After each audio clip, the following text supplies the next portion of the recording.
All good things must come to an end, but this one really hurts.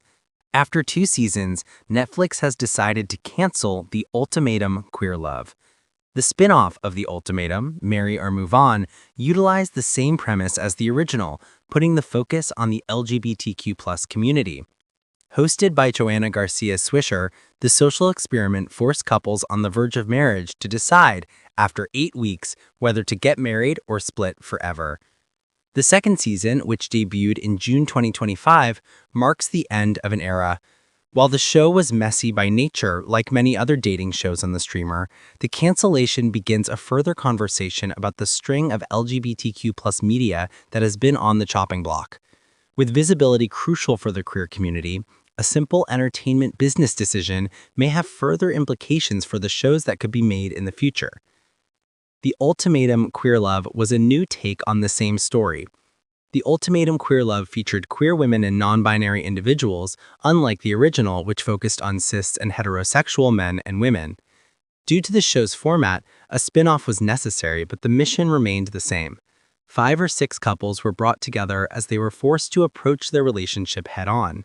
The couples separate from one another as each partner dates the other cast members before they choose to enter a 3-week trial marriage.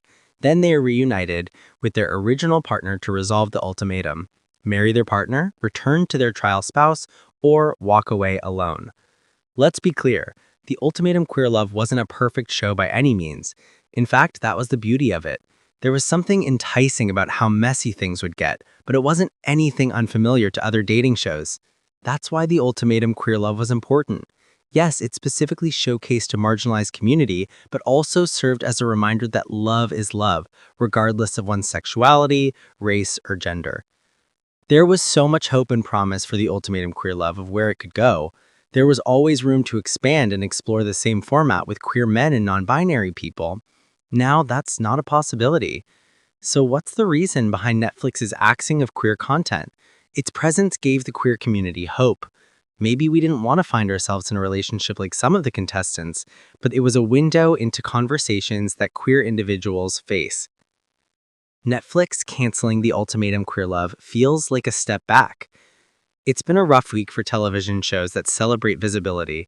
In addition to The Ultimatum Queer Love getting the chop, Hulu has announced the cancellation of Mid-Century Modern after 1 season, just as Lena Waithe revealed that she will end after season 8. The former, starring Nathan Lane, Matt Bomer, and Nathan Graham Lee, was applauded as the gay version of the Golden Girls. The latter brought stories about the individuals of Chicago's South Side, which celebrated Black and queer characters. It's a blow in the scripted world for sure, though the Chi had an impressive run. There certainly is not a shortage of queer-centric programming. We still have shows like RuPaul's Drag Race, but with one step forward, it seems we take several steps backwards. You could argue that The Ultimatum Queer Love was not always a good representation of the community. On the flip side, you could also argue that it was a representation nonetheless. We turn to film and television for entertainment and escapism, but we also strive to seek out products that feature individuals who look and sound like us. It's a shame that The Ultimatum Queer Love was canceled, but Netflix certainly has other IP that it can give the queer treatment to. Whether it's Too Hot to Handle or Love is Blind, there is room to expand. There is a desire for those social experiments to open up further conversations, but now there might be a fear that it can't happen with this decision.